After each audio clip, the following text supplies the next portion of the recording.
Hello, and welcome to Executive Mosaic's video interview series. I'm Summer Maya, and here to speak with me today is John Zangardi, CEO of Redhorse Corporation. John, thank you so much for joining us. Thank you, Summer. I'm very glad to be here. Looking forward to our discussion today. Awesome. So, John, you earned a PhD in philosophy at George Mason University. Can you talk about what sparked your interest in that subject? Yeah, actually, the PhD was in economics and public policy. A PhD is a research degree as opposed to a DBA, which is more of a working degree. So the word philosophy refers to a category of brief, but it doesn't really refer to the specialization, which is economics and public policy. So I consider myself more of an economist than anything else. But in a general sense, what you get from a PhD, because it's really a research degree, is a tool set. And those tools become things that you can bring to bear in a lot of different problems. So I'll be honest with you, I really don't use anything I learned in economics today other than when I read the newspaper or think about making an investment decision. But what I learned in the PhD is that whatever I need to do to get things right, I can go out and figure it out. You know, for example, back when we did this back in the dark ages, we didn't have the tools that people have now. And as we were working an economics problem, we used the software package, engineers use to model circuits. And we co-opted it and made it useful for some work we were doing to do analysis of what we call the Cobb-Douglas function, which is an economic concept for measuring output. So the idea here is that you are taught to research what you need to do to develop a tool to solve a problem. So it's less about specifics. It's not a CPA where you're trained to be an accountant. It's more about the ability to figure things out. And if you could go back in time and give yourself a piece of advice before you started your career, what would that be? Don't sweat things as much. Life works out, right? And you know that. I think one of the things that separates the wheat from the chaff is persistence. There's a lot of other factors like integrity, your ability to talk with people and communicate, but it's really persistence, really never giving up. And I didn't really understand that when I was younger, but I now understand it when I'm older, that sense of stick-to-itness really makes a big difference. And you've been with Redhorse now for 2 years. You were recently elevated from president in December. What changes have you seen or enacted during your time at Redhorse thus far, and what do you see in the horizon under your leadership? So we closed on an investment from Blue Delta Capital on December 31st. So we are, give or take it about, almost 5 months into it right now. And first off, the first big change is we now have a great partner in Blue Delta Capital. They're there for us, they help us, and they're going to be a key ingredient to our focus on growth. Along those lines, you really want to establish a team around you that has been where you want to go. Where we want to go is to grow and become a much bigger brand within the market space that we operate in, which is environment and energy, national security, IC, the data analytics piece. So I established a board, or helped establish a board around some key folks who have been to where we want to go and have the experience that's necessary to help us put in place the right ingredients. In fact, we just recently hired, or I should say brought on, our 5th and final board member. The gentleman is well respected in the industry, grew a company from almost nothing to nearly $1 billion. So he's been there where we want to go. But we're also establishing a leadership team. I brought on a COO back in late January, early February, Nancy St. Louis. And as we walk further down the road into the summertime, we'll be bringing on a Chief Growth Officer and Chief Delivery Officer to help us focus more on execution. And I say the third element after establishing a board and bringing on new leadership is to begin to change the culture. So it doesn't mean that the culture is bad here or anything like that, but it's more about our focus. And our focus has always been on small, right? We want to be large. We want to be in the full and open space. And that requires people to start thinking differently. And kind of what I mean here is people create sort of a path dependency. We're just used to looking at things from a small perspective, therefore we must think small. No, we got to think big. We could go after bigger things. We just have to pull it together and row in the right direction. So I think those are really the big things we've done so far. What do I see on the horizon? I'd like to see us expand ourselves more in the analytics space. We have done some interesting work there, and we want to continue doing work with organizations like the Joint Artificial Intelligence Center, or with the Navy, or with the Air Force. We want to build some good partnerships with companies that are working in that space. We also want to develop solutions in artificial intelligence for microgrids. So really cool stuff there that I think is firmly in that energy and environment wedge, and it really aligns well with the Biden administration emphasis on energy. And speaking of artificial intelligence, AI is rapidly growing across the federal landscape. More and more organizations are using it to process their massive amounts of data. In your work with the Joint AI Center, what are some of the key challenges and opportunities you've seen surrounding AI? Yeah, so let's start with opportunities, because let's start with the positives first. I really think that artificial intelligence and machine learning and even robotic process automation offer are insights or knowledge mining that is so useful to assist decision makers with making a decision or improving things. So let's just take a couple examples. I had just recently talked about artificial intelligence microgrids. So that's about the effective, efficient use of energy. Artificial intelligence can help you determine the best sources to make things just more efficient, which leads to hopefully more reliable delivery of energy at a lower cost. But if you look at it from a warfighter perspective, the Joint All-Domain Command and Control effort, I think machine learning and artificial intelligence is absolutely critical to how that will be enabled in the future. But even more on a more practical level, looking at predictive maintenance.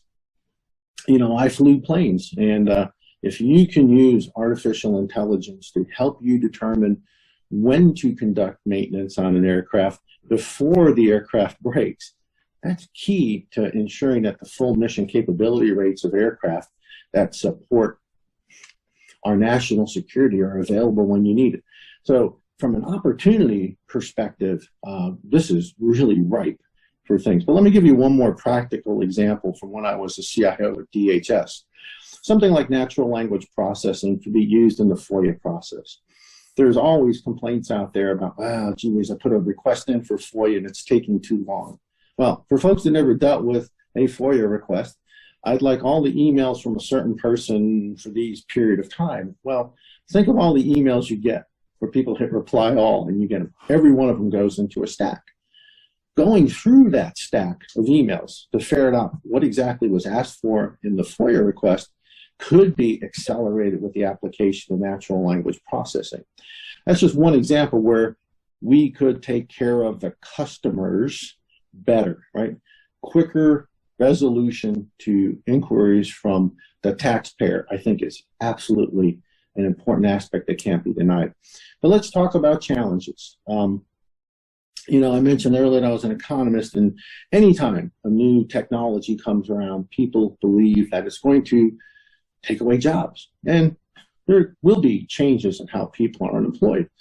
But what we've seen, if you look back over history, whenever new technologies came into place, other jobs were created, right? I mean, if it were true that new technology does away with jobs, well, with all the technology we've introduced since the Industrial Revolution, maybe you and I should be doing nothing right now. Not true. But I think the real challenges are to ensure that as we move forward with artificial intelligence and machine learning, that we think about unintended bias in the algorithms that are being put together.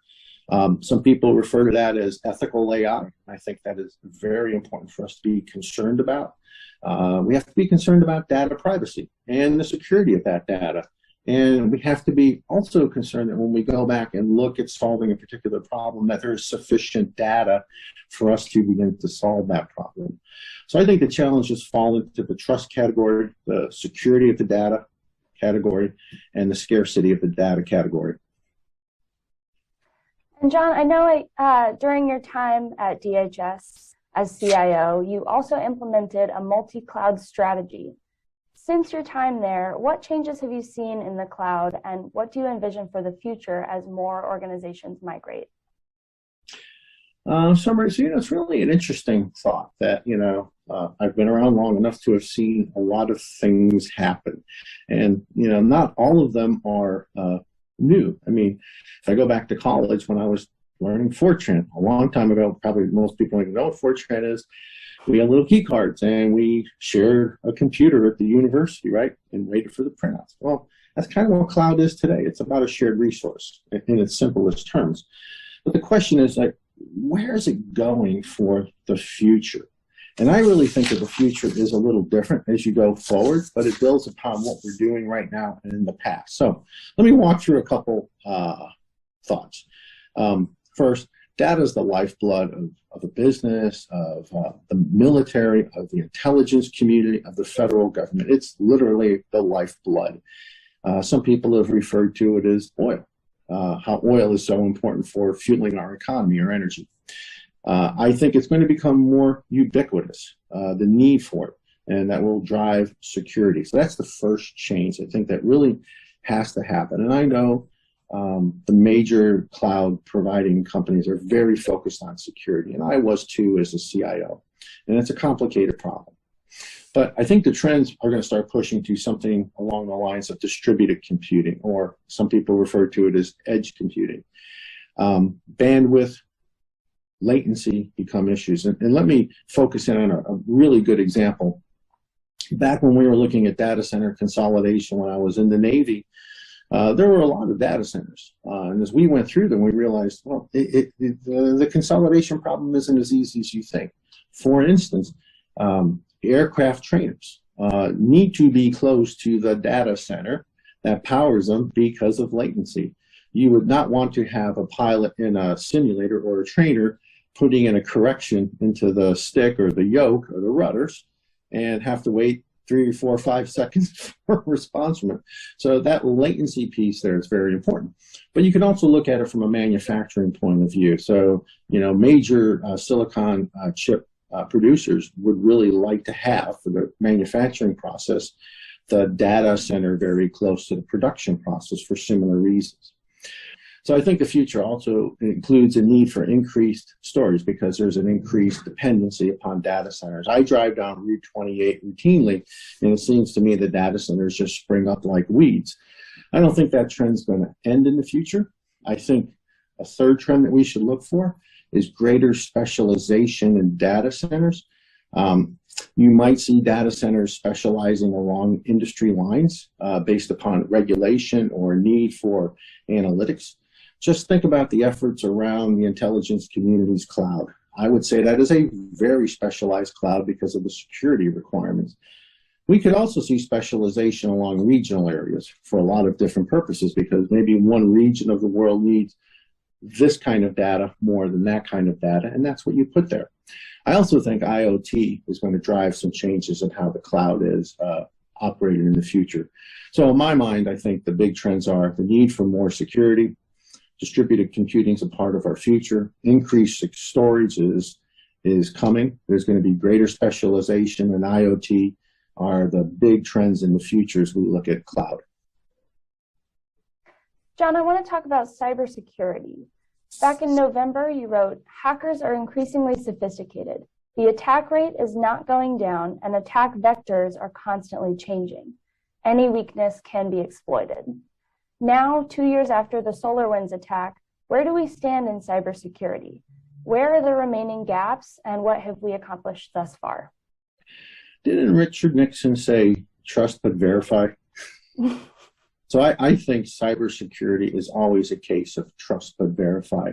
And I think that what we're seeing right now in Eastern Europe is an indicator that we need to, as CISA would say, shields up. I think organizations in general have to be more wary of hackers. I am seeing personally, not even at work, more sophisticated phishing attempts. In fact, yesterday my wife received a phishing attempt saying that we bought a bidet and they're shipping it to us. And it was clear that it was all wrong and they wanted us to call them and give us our credit card number.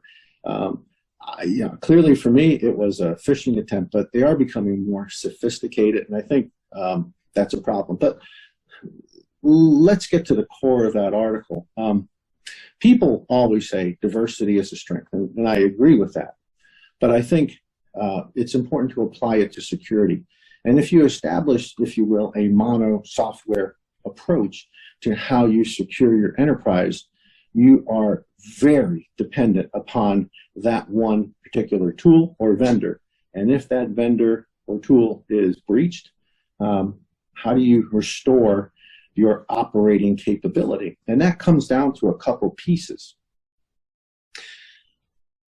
Reputational, how people view it. I mean, if your PII or your private data is exposed, that could create a lot of legal liability for a company. It's not the right practice for people's data to be exposed, and when it is exposed, it causes a problem for that particular person to deal with, maybe changing credit cards, maybe changing bank account numbers. So the implications are big on why you should not put all your eggs in one basket. But the problem I think out there that we have to face as we're going forward is the language of cybersecurity. From the plethora of products out there, it's very hard to make a choice. The technical aspects of it are very deep and could be confusing to many leaders. And I think that the language of cybersecurity explanations has to be converted into a language that leadership understands. And I think that's particularly important at the board level and at the C level, that when a CISO or a CIO explains something to leadership or the board, it's done in a way that talks about it in first English, a common language, talks about it in terms of mission, but talks about it into things like probability of occurrence and then the impact of that occurrence. And the way I approached it when I was in DHS is I might say that, hey, the risk here is moderate. We've taken steps to mitigate it by doing this. But if indeed there's an incursion here, it means that, well, there may be some long lines at the airport to go through customs that may make the media. So being able to explain that risk of that starts putting it into perspective. I was talking to a CFO on a board that I am on, and she's also a board member. And her question was, well, how do I know that what I'm spending on cybersecurity is the right number? And I said, that's a really difficult decision. And I think that this conversation we're talking about here, where you explain it in English and talk about the probability of occurrence and the impact of it, is really key. So risk is the metric. There's been an increasing focus on software modernization within the government. Can you expand a little bit on the role of software in cybersecurity? Sure. If you've read the recent Biden administration executive orders, they're putting a focus on cybersecurity, of which software supply chain is a piece of it. I believe that it's all important. The software bill of materials, where you have a sense of the code that's being put into it, where it came from, that you can document its history, that you understand the history of its security, is really important to put together. So that software bill of materials, or SBOM as it's known, can help you avoid vulnerabilities. NIST is putting out guidelines. Recently, we saw the Secure Software Development Framework, and I think that's an important thing for all organizations to read, to begin internalizing that and understanding where NIST is taking this. I think it's critically important. But I will say also on those lines, it's always important that proper cyber hygiene, multi-factor authentication, and those basics are still done. But when you talk about the actual development of software, we understand that it can be from commercial sources, it can be from open sources, it can be made somewhere else. Understanding where it came from and being able to attest to where it came from and how secure it is, I think, is a key piece. DevSecOps plays an increasingly important role in life here. We have to build in security from the start. And they used to say when I was in the Navy, you want to bake in your security up front, right? It's too late once you bake the muffin to add some extra sugar. Well, John, thank you so much for speaking with me today and for all the work you do at Redhorse. Thank you, Summer. I appreciated the time talking with you. Have a great day.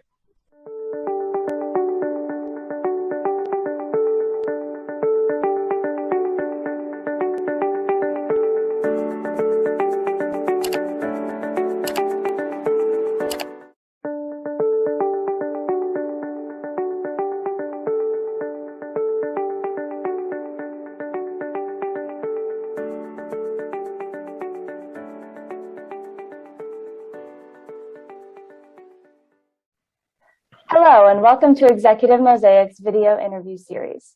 I'm Summer Myatt, and here to speak with me today is Mark Amtower, a GovCon expert and managing partner of Amtower & Company. Mark, thank you for joining me. Summer, it's a pleasure. Thank you for having me. Mark, you've been immersed in the government contracting world for about 4 decades now. Can you tell us about how you built up your subject matter expertise and positioned yourself as a GovCon thought leader during that time? It's kind of weird because I certainly did not start out to become a thought leader, and I'm not even sure it's my raison d'etre today. I feel compelled to observe and then to share what I see or share what I'm participating in. I'm driven to write and to speak, and fortunately, I have venues to write and speak. So it's it is a compulsion with me. So I have the radio show, I have a column in Wash Tech. I'm on a group with Government Marketing University. The ideation group, I actually chair that with Chris Parente and Jana Waring. I watch things that go on in the market. Let me back up a sec. I've been doing this for 37 years. In 1990 or so, I started writing about the market. And I was very fortunate because very few people were writing about the marketing or business development side of the market then. I'm not aware that anybody really was. So I've been writing about the market for over 30 years. Shortly after I started writing, I started getting speaking gigs. And it kind of snowballed from there. When I started, the web really wasn't here, so I had to, get the Federal Computer Week, Government Computer News, Government Exec came in the mail, or I'd have to go to Virginia to the Tower Club to get them. But now, now I get up at 5:45 every morning. The first thing I do is come down, crank up my computer, turn on the coffee, and see what's going on. I don't want to miss anything. I want to know what's happening literally all the time. So, I thrive on feedback from audiences when I speak and from people commenting when I write. These push my limits. And, sometimes I'm writing to better understand what I'm thinking. And that pushes me further. And when I get feedback, now I'm mentoring 7 people right now. And what I'm doing with some of my articles is sending them to them. And these aren't lower level people. 2 of them are CMOs in our market, and the rest are senior marketing people, directors of marketing at major companies. So I send my stuff to them and get feedback before I send it out. So I'm getting a lot of good feedback. But the idea that I'm a thought leader is still a little intimidating. I kind of know I am, but it's not why I do what I do. Speaking of your writing, you recently co-authored a book titled How to Win in the Government Market. What was that process like? And can you talk about some of the major takeaways that you hope readers will have? Okay. Well, the first book I wrote came out in 2005. The latest one, the one I did with Mike, How to Win the Government Market, is kind of, it's cheating. Mike called me last fall and said, let's do a book. And Mike Lissigore and I have known each other by reputation for 30 years. We've been reading each other's stuff for a really long time. He focuses on the biz dev and proposal side. I focus on the marketing BD side. And what he proposed was each of us picking 25 essays that we'd written previously and make a book at Amazon's Kindle.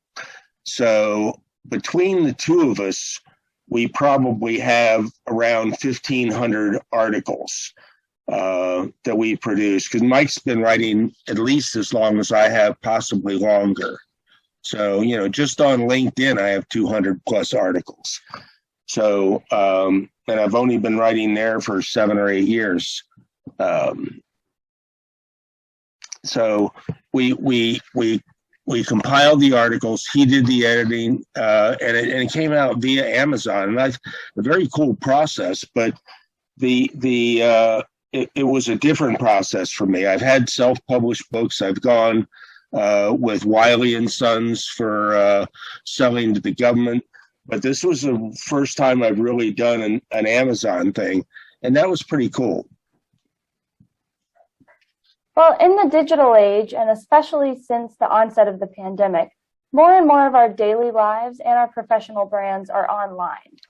What role does social media play today in a company's success? And how do you help companies leverage LinkedIn as an asset? Well, I mean, during the pandemic, we were forced to do two things: rely more heavily on social networks and develop ways to, like we're meeting right now, right, online. So I average about 7 or 8 Zoom meetings a day. And I have no Zoom fatigue. I like it. I live in Columbia and everything happens in Virginia, right? So I'm thrilled when I can meet with people without driving. So it's kind of cheating for me. But, you know, on the social networking side, particularly on the LinkedIn side, there's 2.5 million feds on LinkedIn. And I've identified, I do a census of them every year. That's why I know pretty much exactly how many there are. But I've identified 551 company sites for departments, agencies, operating divisions, and offices. So it gets pretty granular. So when I'm teaching people, teams or individuals about leveraging LinkedIn, we always start with making sure that your profile highlights exactly who you are, what you do, what you bring to the market, what niche you serve. Because if you're just doing like a resume cut and paste thing, you aren't really explaining your role in the universe. So there's several parts of the profile that are key. You know, that opening screenshot. If the background is not used properly or used at all, you've got that nebulous gray little thing that LinkedIn puts up. If you have the generic Washington, D.C. landscape, you're still not telling people what you do. So you can go to canva.com and build a custom background for you if your company is not supplying a custom background. Your headshot, you know, I don't want to see you on a boat. I don't want to see you playing. I want to see a professional shot, right? I want to see headshot, head and shoulders, smiling. And some people still don't get that. But possibly the most important part of that opening screenshot is the area underneath your picture where you have a headline. It's underneath your name, actually. And you've got about 200 characters here. Actually, I think it's 120. To say who you are, what you do, what you serve. Otherwise, the default is your job title.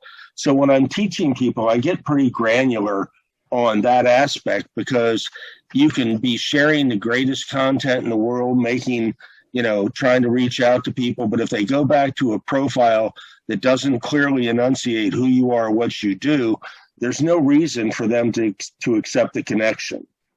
So starting with that, then, you know, taking a deeper dive into those 551 agencies. We can do account-based marketing.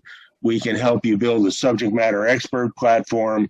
LinkedIn is the best place to distribute content according to virtually every study I see out there. Now, distributing the content is one thing. Getting people to read it is something else. So fortunately, I've been writing for a really long time, and I have some ideas on how to get content read, putting it in the right place, sharing it in the right areas, making the content resonate with a particular audience. Okay, so, and I'll take you offline for this after, but when I talk about LinkedIn and when I'm coaching people on LinkedIn, I get a little excited because I just really love it. It's my favorite sandbox. And it's the first thing I do with the people that I mentor. I mentor 7 women in the market, a couple of CMOs, and again, mostly senior marketing people. But the first thing I do is make sure their profile totally resonates about everything they bring to the market. And I have fun doing it. It's so important. And Mark, as you know, the federal landscape is always evolving and changing, and those in the GovCon market must adapt accordingly. What's the biggest lesson you've learned about the GovCon market throughout your career? Well, there's 2 really. One applies to individuals, and that lesson is the only thing you really own is your reputation. So, act accordingly.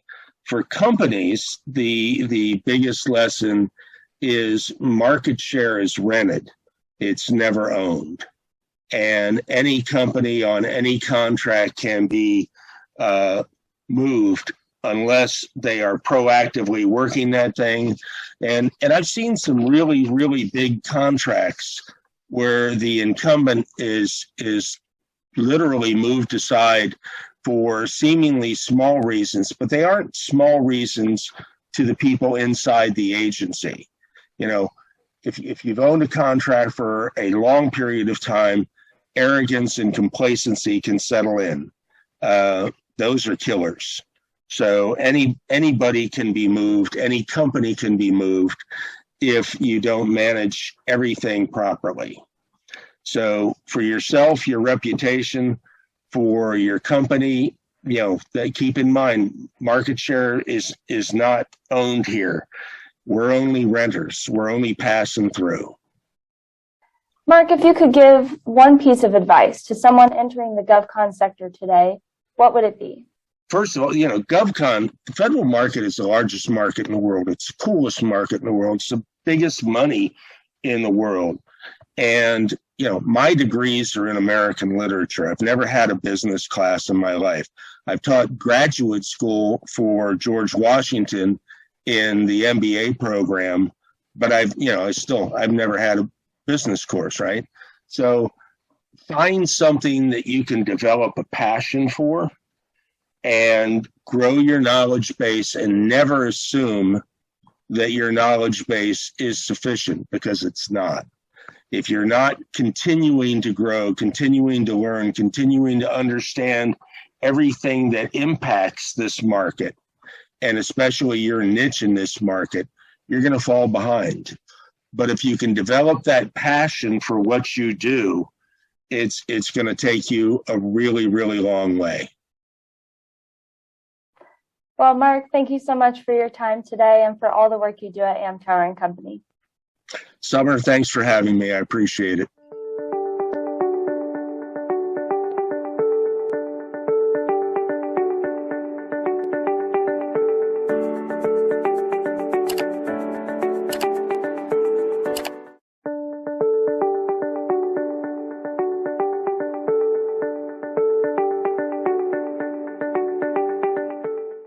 Hello, and welcome to Executive Mosaic's video interview series. I'm Summer Myatt, and here to speak with me today is Juan Zarate, Global Co-Managing Partner and Chief Strategy Officer for K2 Integrity, and former Assistant Secretary of the Treasury for Terrorist Financing and Financial Crimes. Juan, thank you so much for joining us today. Of course, Summer. It's great to be with you. So Juan, you've also served as an independent advisor for Coinbase, a cryptocurrency exchange platform, for nearly a decade. Can you explain the state of the cryptocurrency landscape in the US right now? Well, it's fascinating. I think you can't go a day where you don't read a front page story about crypto or don't see regulators talking about it. Obviously, we have President Biden just issuing the executive order on digital assets and crypto. And so the way I like to think of it is we've crossed the Rubicon of legitimacy here for the crypto economy. For a long time, and when I started with Coinbase back in 2014, near their founding, crypto was kind of a niche technology. Not many people knew about it. It was kind of an oddity. And over time, it increased in both capacity, awareness, adoption to a certain extent. But really what we've had over the last year and a half is an explosion of awareness and adoption and legitimacy that has then forced some tough and good questions. What are the risks associated with this systemically in terms of consumer protection and fraud, in terms of anti-money laundering controls and sanctions controls? How do these technologies get regulated, right? And how do the institutions that enable the technologies like virtual asset service providers or exchanges get regulated? And then how do we think about these things strategically?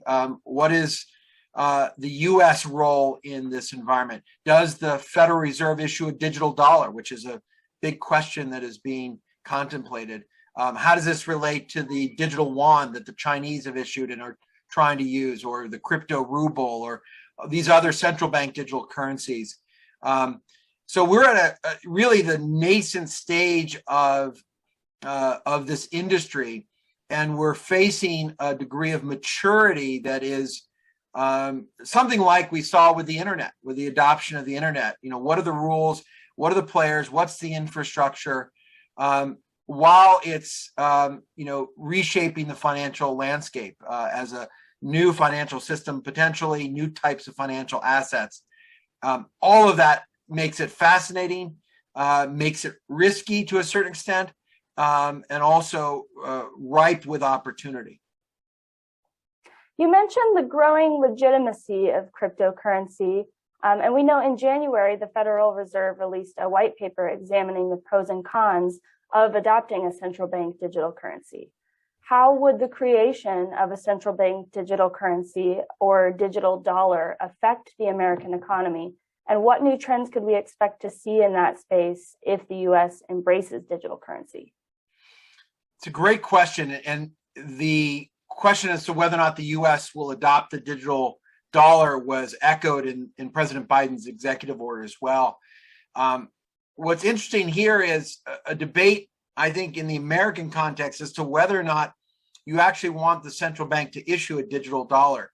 There are stable coins that are in the marketplace, issued by Tether, issued by Circle, USDC, and others.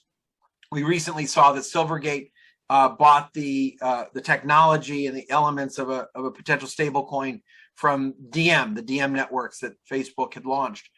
So there's an opportunity in the American marketplace to have multiple stable coins, multiple coins that are backed by the dollar, that in some ways would not necessitate a central bank digital currency. But the idea behind a central bank digital currency is to have the government be able to issue a digital cryptocurrency that is equivalent to fiat, that has the same level of trust and confidence as fiat currency, that could then be used as an asset class for the central bank, that could then be used to trade and to mix in the American economy. And it would, in essence, be more than just digitizing the dollar. It would be adopting the technologies that are part of the infrastructure of the crypto economy. And what's interesting there is, if the US does that, how it then links to other central bank digital currencies that are emerging or that are contemplated. And that's something that the G7 the G10 and others will have to contemplate. But at this point in the U.S., it's still a question. It's a fundamental question as to whether or not it would be done. And we know from the Fed's paper that they have articulated that this would be a momentous step for the U.S. financial system and certainly for the Federal Reserve to make that decision. That decision hasn't been made, but it's being studied. Mm-hmm. And switching to more of a global lens now, the situation in Russia and Ukraine has already had widespread financial and economic impact just over the past 2 weeks. Now, with the value of the ruble plummeting, what role does cryptocurrency currently play in Russia's economic landscape, and how does that affect the U.S.? It's a good question. We just published this week a client alert on the potential for crypto to be an outlet for the Russian economy or those targeted by sanctions. I think you have to look at this at several levels. You don't have a crypto economy in Russia that's wholly mature and that could serve as a whole alternate, if you will, to the formal economy, to the extent that the formal financial system is being unplugged from the international financial and commercial world. So it's not as if you can, the Russian central bank can immediately shift all its reserves to crypto, or that all elements of the Russian economy that now can't pay using Visa or can't tie into the various rails, for example, with SWIFT, can suddenly do this in mass and at volume and scale with crypto. But you do see and could see that you have targets like the individual oligarchs that are targeted, trying to shift some of their assets into the crypto domain to make them less likely to be noticed or seized, perhaps, or frozen, but also to create some diversity as to where their assets are. The oligarchs' assets, those that have been listed and designated by the US, UK, and others, they're having their assets frozen, they're having their yachts seized, they're having their planes tracked. So it's uncomfortable. And so you could see them retreating to an asset class that they may think gives them a greater degree of freedom and autonomy and anonymity.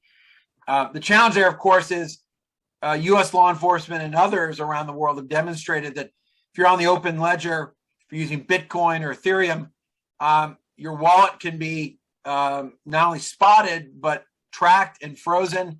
Crypto assets can be clawed back. We've seen that in ransomware cases. The Department of Justice just had a $3.6 billion recovery of Bitcoin and crypto. So it's not quite the safe haven that folks would think about, and certainly savvy investors and government authorities understand that. And I think for the Russian central bank and the Russian authorities, they would feel somewhat uncomfortable in putting a significant part of the state assets of any sort into crypto, in part because they don't control it. This is why autocratic states have tried to drive toward controlling and centralizing the crypto economy. This is why in China, they've outlawed Bitcoin, but are promoting the digital yuan. They can control the digital yuan and the infrastructure and the data that's attached to it. They can't control the Bitcoin distributed ledger because it's universal and it's not government controlled, at least in those countries. So crypto does provide a bit of an outlet. You're going to see cyber criminals, certainly out of Russia, use ransomware attacks and try to profit from it. You may see some oligarchs move some assets here or there, but there's a lot of vigilance there. There's going to be tracking in that space as well.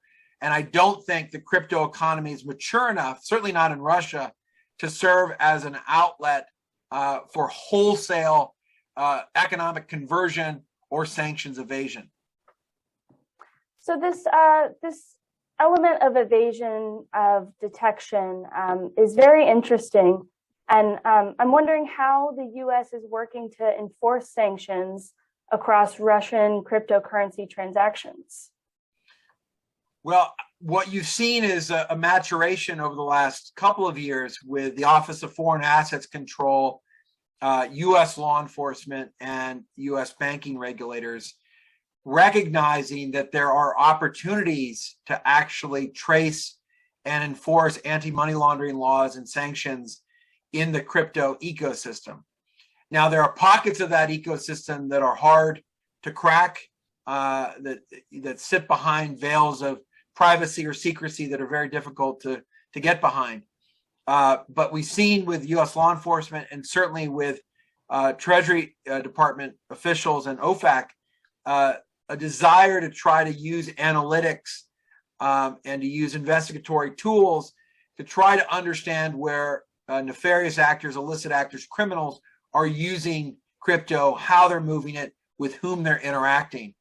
So in this case, you have U.S. government agencies talking to regulated entities, talking to not just banks, but to virtual asset service providers to ensure that there's vigilance across the spectrum and vigilance as to where the institutions themselves may see a flight toward crypto as a way to evade sanctions. And so in many ways, this is just another category of venue for potential sanctions evasion. And so you're going to have red flags going out, a lot of discussions as to what this looks like. I imagine quite a bit of information exchange. And we know that Coinbase, with whom I've been an advisor, has already shut down 25,000 accounts tied to Russian actors as part of their risk management in the Russian context. So there's a lot of maturation still to be had, but you have regulatory agencies, you have OFAC, you have law enforcement trying to do a better job of tracking and tracing the trail of crypto in an ecosystem that's often hard to manage. And Juan, finally, in your book, Treasury's War, The Unleashing of a New Era of Financial Warfare, you wrote that in order to regain its relative power position, the U.S. must redefine national security along economic lines. Have we accomplished this, or are we still lagging behind? It's a great question. Thank you for mentioning the book. I think we're still lagging behind, but this episode and the war that Russia is waging on Ukraine and the sanctions response and the pullout of the private sector, not all private companies, obviously, but many, points to the fact that I make in the book, which is the domain of economic and financial competition is also a domain of conflict. And in competition and conflict with great powers like China and powers like Russia, this is part of that competition and conflict. We're seeing it play out quite obviously, given the war in Ukraine and the massive and quick response from the US and the European Union and others with sanctions, with financial tools, with economic isolation. And we know that President Putin sees this as a dimension of war. He himself has said that just recently, that he sees the sanctions as an act of war. In 2014, after the Russian invasion of Crimea, you had Russian officials saying that the removal of Russian banks from the SWIFT bank messaging system would be considered an act of war. So we are in that domain. The US, though, is still not fully mature in thinking through the spectrum of tools and authorities that play in that domain. So it's certainly sanctions, and we think about sanctions first and foremost, but it's also the anti-money laundering system that requires transparency, traceability, accountability in the financial system. It's all the tools of anti-corruption. And we've seen the Biden administration begin to talk about anti-corruption as a key element of national security. It's our trade tools. It's our investment security through CFIUS and FIRMA.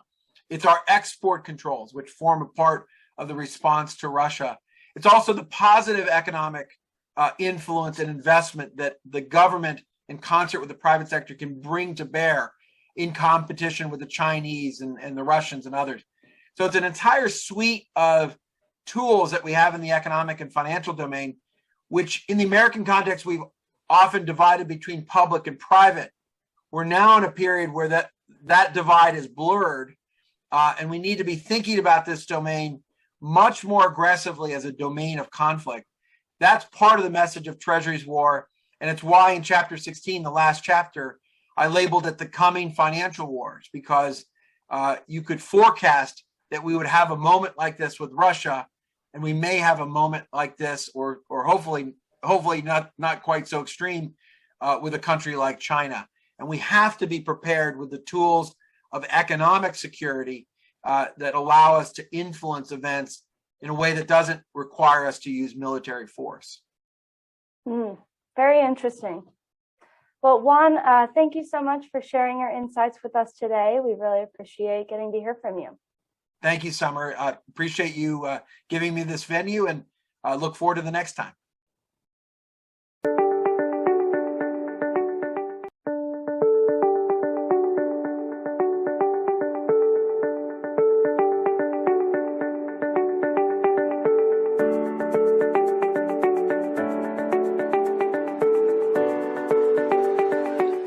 Hello, and welcome to Executive Mosaic's video interview series. I'm Summer Myatt, and here to speak with me today is Greg Wenzel, Executive Vice President and leader on Booz Allen Hamilton's global defense business. Greg, thank you so much for joining us today. Summer, thank you for having me here today. So Greg, you have a master's degree in computer science. How did you make the jump from computer science to leading a global defense business?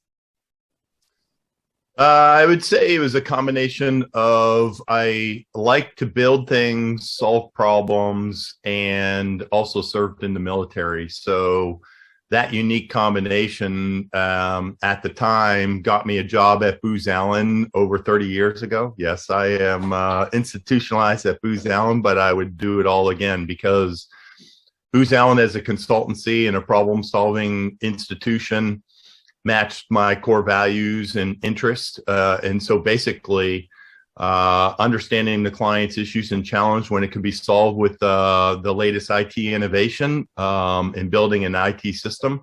That was where they came together and spent a lot of time in Department of Defense effectively trying to help a lot of our soldiers, sailors, and airmen and women, be more survivable and lethal. What advice would you give to somebody that's trying to enter your industry today? That's a great question. I would say understand the problem. So what I learned at the beginning, working my way through was, the classic engineering problem solution. Hey, I got a solution, build it and they will come. Doesn't work that way in this industry. You got to really understand what the mission problem is, the context, and then what you would do to solve it. So basically start with the problem that whoever you're talking with in DoD has, and then give them a couple options on how it could be solved, and then your number one recommendation. As simple as that. Now over to JADC2. Greg, as you know, this is a milestone year for the Defense Department's JADC2 initiative, now that the implementation plan and strategy have been released. As the DoD moves forward with its JADC2 build-out, what do you think will be the key challenges to overcome in taking JADC2 from concept to reality? This is good timing for the question. I was actually just yesterday at National Defense University presenting with a bunch of flag officers, and the one thing that I would say we need to think about under JADC2 is how do we operate as a DoD enterprise? And what I mean by that is basically we're in the middle of it right now, trying to help them solve the problem. Okay, a joint all-domain command and control. But if you look at empirical data, what is going on right now, there are probably 12 different data fabric initiatives going on across the department, 17 or more different DevSecOps environments. That's a pipeline to be able to build an IT system within DoD. And then lastly, if when you go to war, I would say the easiest way to explain this is the services organize, train, and equip. They basically are designed to build for their service needs and requirements. And then you go to war and you're fighting under a joint task force or the COCOM, and I should say, and the COCOM commander. Think like a COCOM commander. When we go to war in this next fight, where it's a near peer and you got to bring all assets to bear, how many command and control systems do you think there are right now available to the COCOM commander? It's a trick question.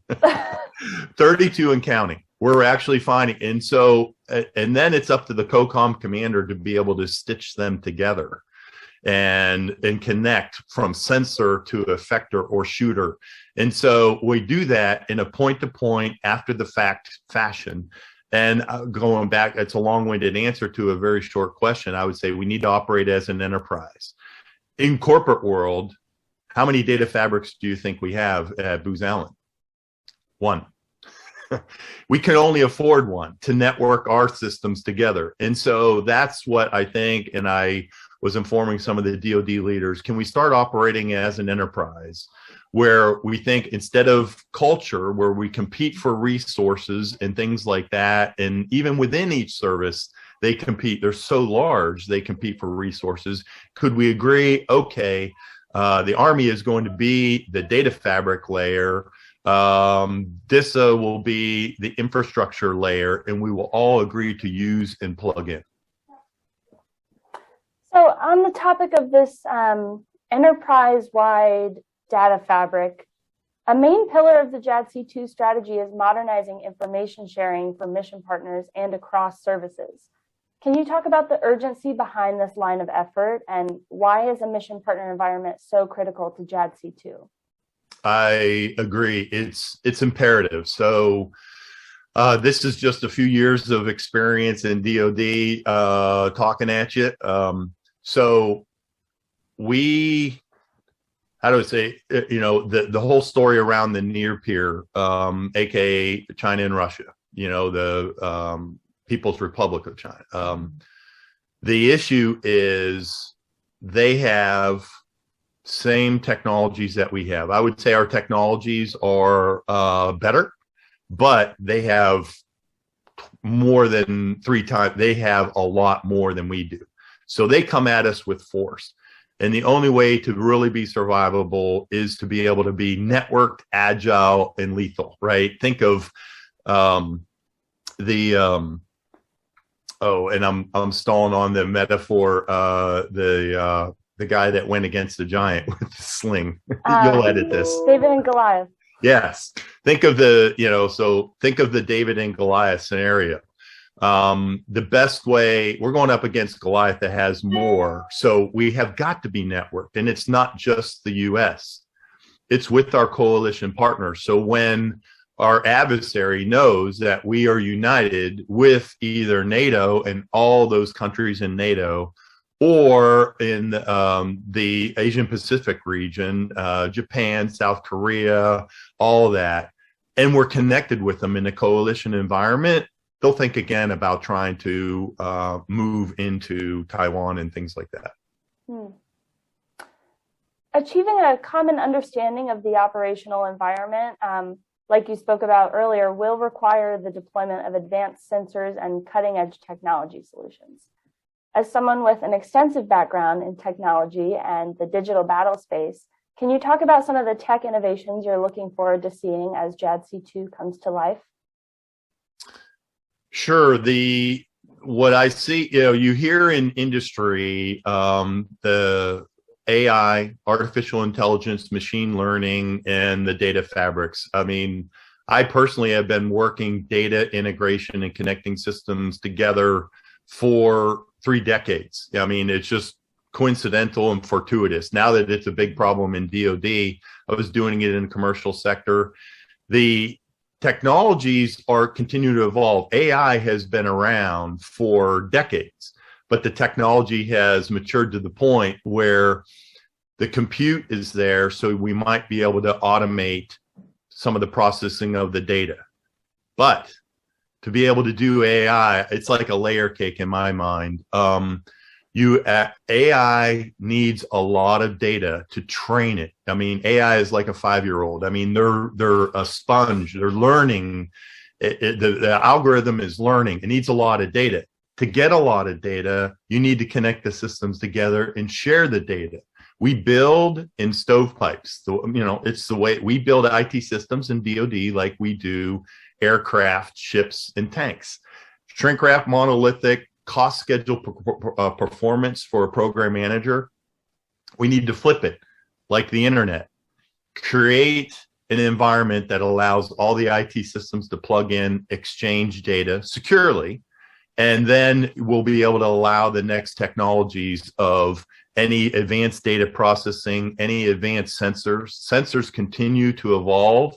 They get better precision, but they still produce a lot of data, and you need AI to really filter and get the right data and information to the warrior that's at the very edge. On the budget side of things now, the Defense Department recently issued a $773 billion budget request for fiscal year 23, with $130.1 billion of that being allocated to funding research, development, test, and evaluation.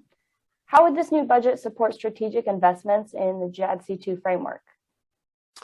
Yes, very familiar with that. And Ms. Hsu, I've had several discussions with her up at RDT&E. In the short version, I hope the R&D is the element that will allow us to modernize while we need to sustain the existing systems. So a lot of that budget is for troops, food, fuel, bullets, a bunch of equipment, more aircraft, advanced aircraft, tanks. I call it the kinetic war. But if we're able to focus that RDT&E budget on advanced technology in the information war, I think we have a fighting chance. There's a big trend right now of shifting from being platform-centric to being data-centric. And as leader on Booz Allen's global defense business, can you share some examples of how you're working to transform military services from a platform-centric force to a data-centric one? The one thing about Booz Allen, we're a consultancy at heart, but we actually are providing more and more technology solutions as a consultancy company, right? What's different than the traditional OEMs, we don't push product, we push the solution. Second is a government name of Rainmaker. It's a data fabric. So the way this data works, when you think platform-centric versus data-centric, what we're finding is we need to educate people on what is data-centric. There's platform at rest, data at rest, where it's in like a database, like Avana is data at rest, where you can do some analysis and processing. When you want to do sensor to shooter, you want to connect those assets together. Think of an F-35 Joint Strike Fighter that's doing a sensing that will then go to a targeting cell that will then send a command and control message to a Navy ship gun or Army Paladin, which is a big artillery piece. Those connect and chain systems together. That's what the Rainmaker data fabric is. Again, government owned, developed by Booz Allen, but allows us to stitch the systems together. The best way to simply think about it is on the latter. We take the internet style model for networking DoD. Instead of creating a platform and say, we all want to be the next Microsoft and put it all, or Oracle database, put it all here. That is not realistic for the DoD environment and culture. So can we have, the model should be an internet model. Here are the standards and APIs for, whatever the mission is or the system that we then can plug everything into and chain them together to create what we call a mission threat, sensor to shooter, sensor to effector. And that's the two main initiatives that we're doing within the department for a data-centric solution. Well, Greg, thank you so much for sharing your insights with us today and for all the work you do at Booz Allen. Thank you for having me.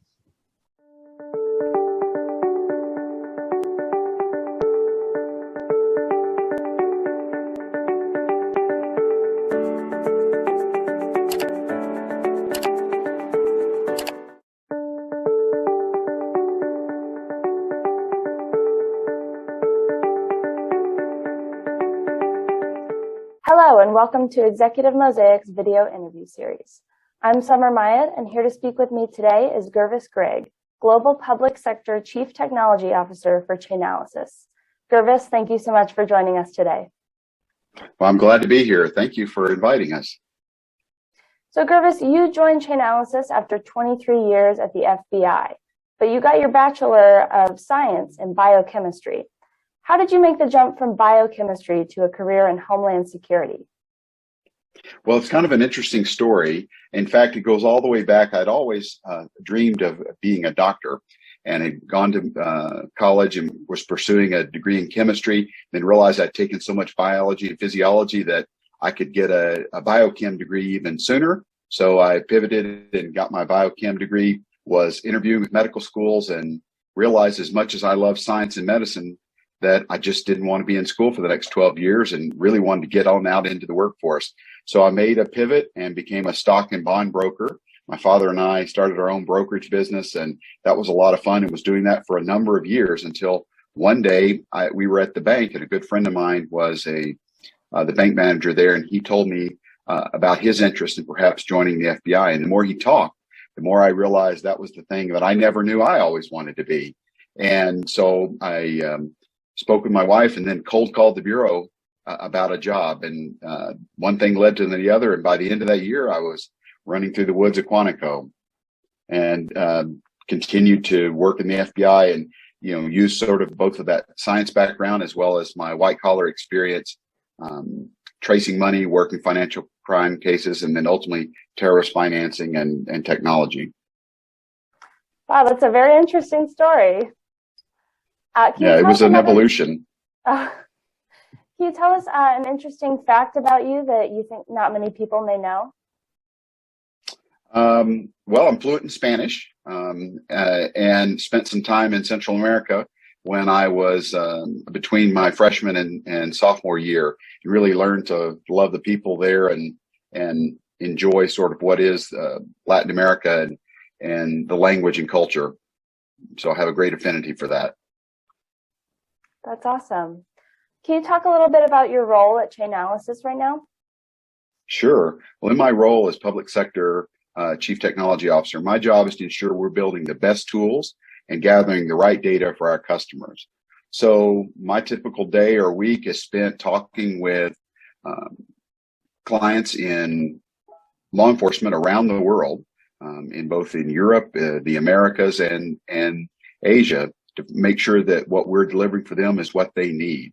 And then coordinating with our technology staff and others to make those improvements and product enhancements that will really help them with their operations. And better understanding what their mission needs are really critical. And that's sort of where I sit in that fusion between technology and operations to make sure that we're supporting our customers in the best possible way. Chainalysis recently released its 2022 crypto crime report. What are some of the findings from that report that you personally found to be most noteworthy or perhaps even alarming?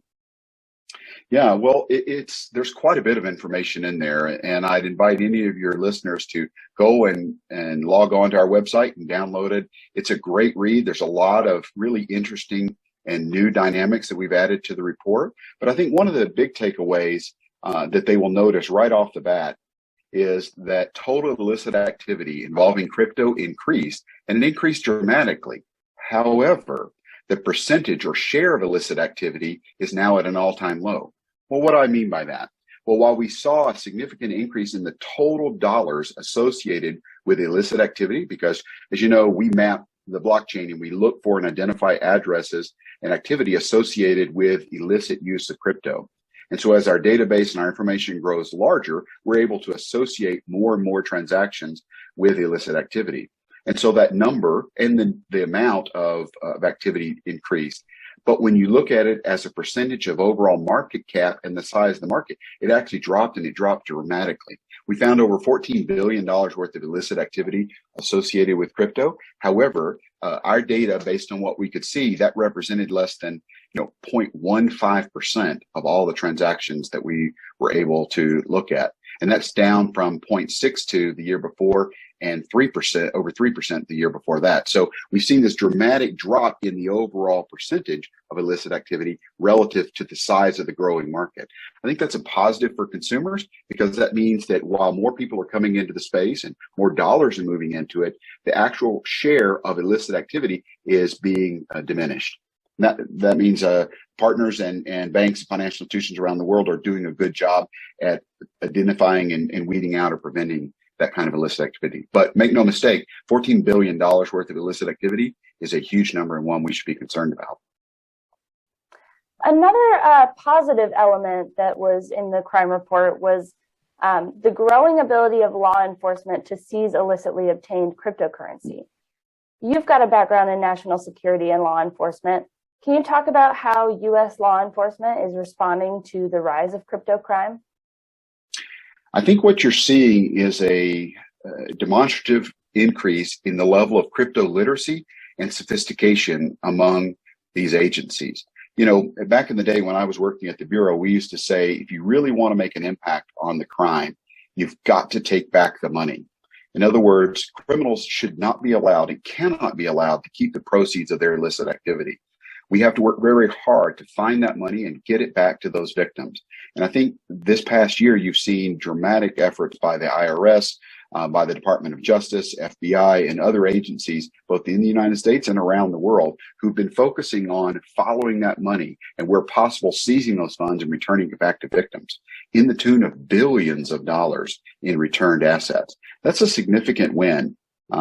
There's still more work to be done, and you're going to see additional seizures and efforts both here in the United States and around the world as these agencies increase their ability to utilize this data and follow that money, and do it quickly before the criminals have an opportunity to obfuscate or to hide those proceeds, making it difficult to find.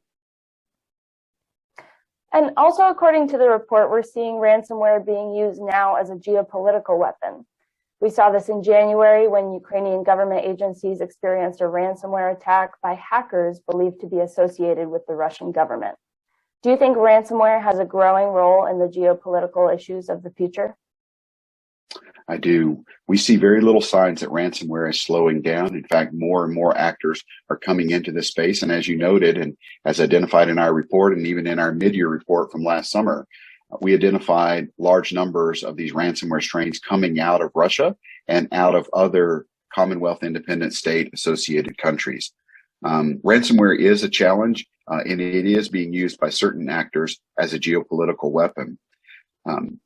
Ransomware is not just a faceless crime and one that is an annoyance. It really is a serious threat to both the national security of a country as well as their economic viability. You know, in today's economy, we depend on data. Data is a critical aspect of how we deliver services, how we perform our medical, the capabilities of our utility service providers. And when those things are disrupted by a ransomware attack, lives are put at risk, including we saw some prominent attacks in 2020 and 2021 on medical institutions and hospitals. And that's very concerning. So yes, ransomware is a growing challenge. However, one of the interesting things about it is most of the ransomware demands are actually to be paid in crypto. And so cryptocurrency or blockchain analytics is actually one of the ways the authorities are going after ransomware, because these actors leave these digital breadcrumbs, if you will, as they seek to get paid in crypto. And from that, they're able to map out these networks and identify many of these actors. In light of the situation going on right now in Ukraine, the United States has imposed unprecedented sanctions on Russia.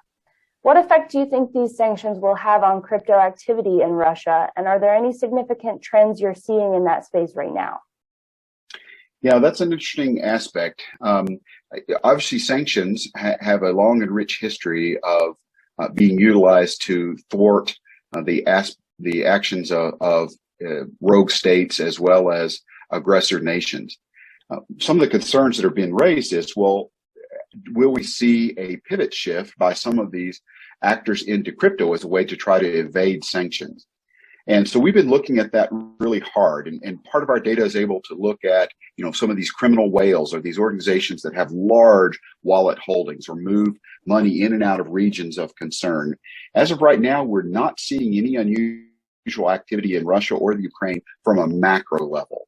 In other words, looking at transactions on local exchanges in those countries that appear to be out of the ordinary. Right now, they appear by and large to be stable. We have seen some additional activity in the ruble and currency exchanges, but as with the traditional financial system, Russia could leverage crypto to evade sanctions, but it would be very difficult for them to do this undetected at scale. And that's the real challenge, right? You can have a slow leak of water, and that may not get noticed, but when a whole bathtub floods or a pool drains, everybody notices. And that's the real challenge here for sanctions evasions, is to move enough money at a fast enough pace that you can do something about it.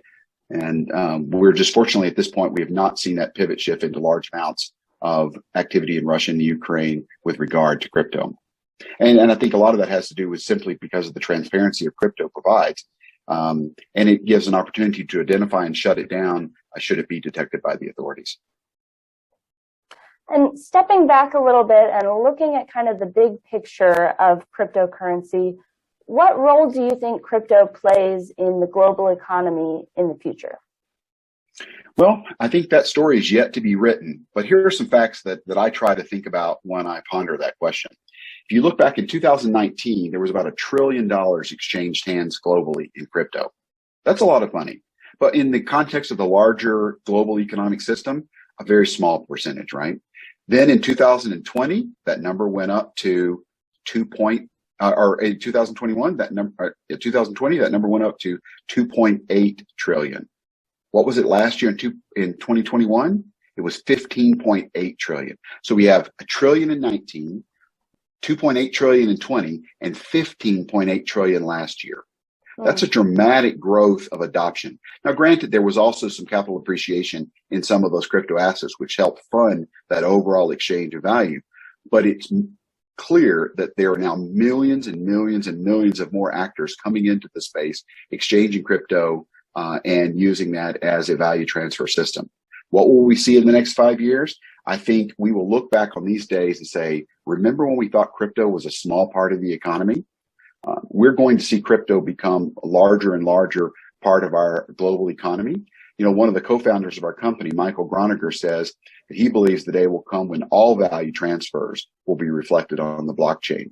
And I think there's a lot of truth to that when we look at how the blockchain can facilitate the speed, secure, and low-cost way of transferring value among individuals. And cryptocurrency is one of those vehicles, as are NFTs and the other. That's very interesting. Well, Gurvais, thank you so much again for sharing your insights with us today and for all the work you do at Chainalysis. Well, thank you very much. Look forward to next time.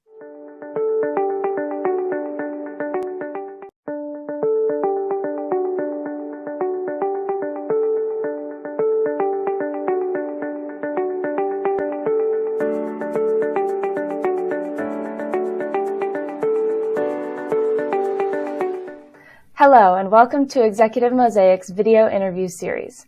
I'm Summer Myatt, and here to speak with me today is Chuck Brooks, President of Brooks Consulting International and GovCon expert. Chuck, thank you for joining me today. Thank you for having me. I'm looking forward to speaking with you. So where is the government tech market headed right now? And in your opinion, what are the top 3 new or emerging technologies to watch in the coming year? Yeah, I think the government tech market right now is wildly hot, and for a variety of reasons. I think obviously the conflict between Russia and Ukraine has accelerated the use of a lot of military technologies, but also it has called attention to a lot of the autonomous operations, artificial intelligence, satellite transmissions, all of the new tech that's being integrated into communication systems. So I think the market is headed in a new direction. I think we're entering a digital era now where cybersecurity is going to be a priority. Obviously, everything to do with cybersecurity is going to be a tech requirement for government. But also there's a lot of investment going into artificial intelligence, machine learning, which is really going to be the accelerator of a lot of technologies. And then eventually quantum, which is doing a lot of research and development right now. And of course, 5G, which is the operational backbone for a lot of these new technologies. But it's exciting quest ahead.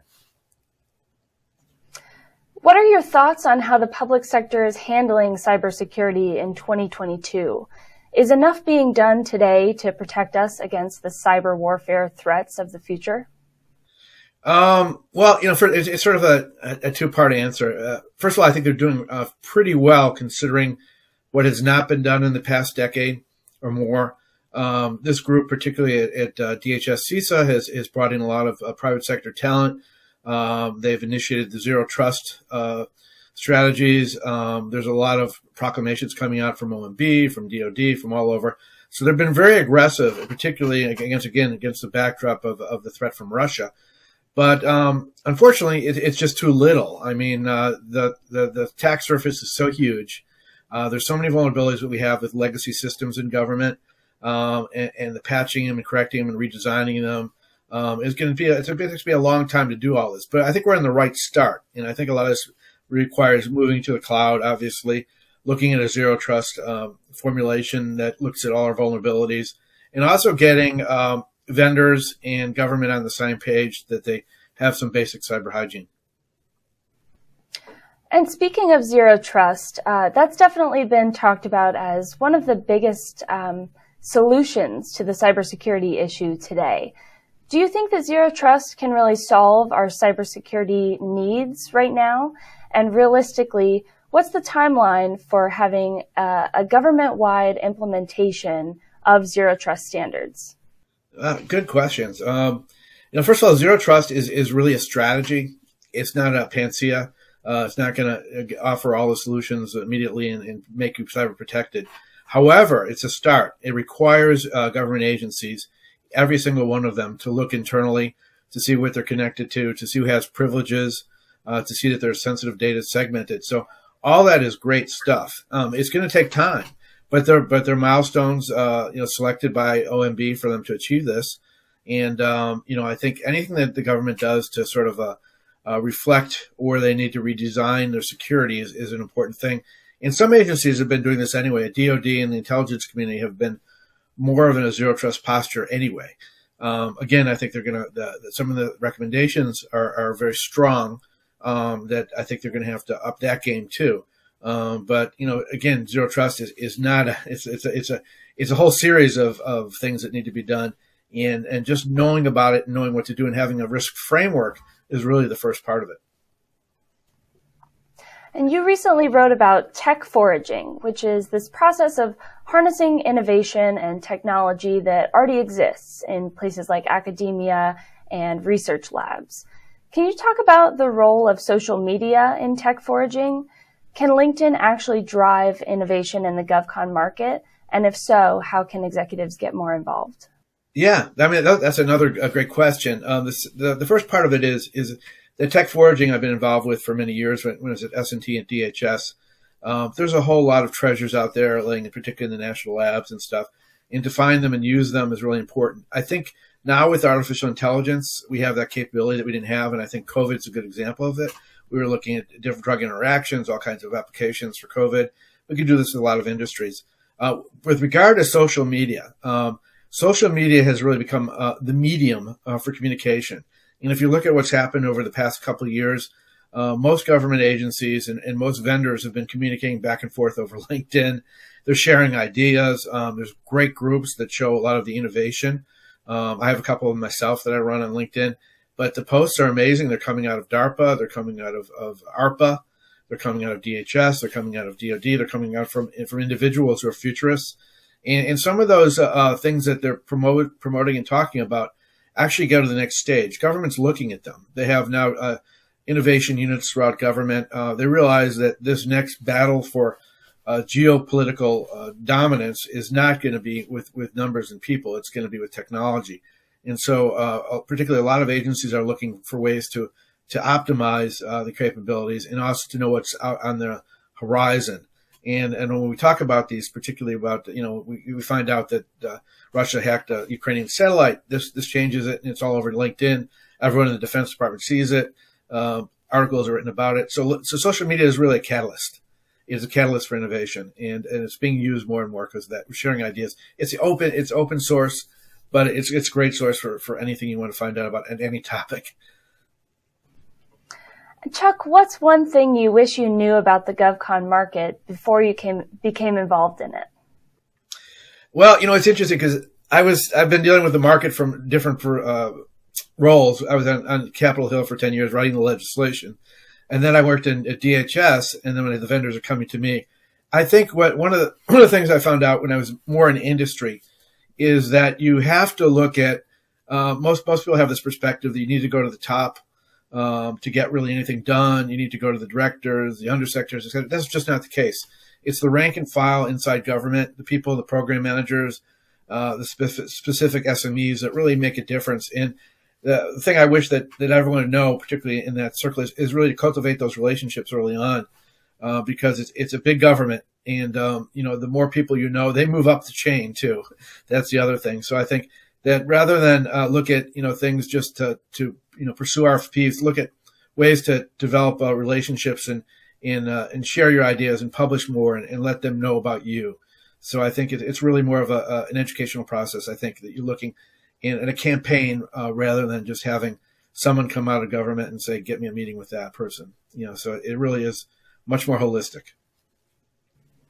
Well, Chuck, thank you so much for speaking with me today and for all the work you do in the GovCon market. Oh, it was my pleasure. Thank you for having me.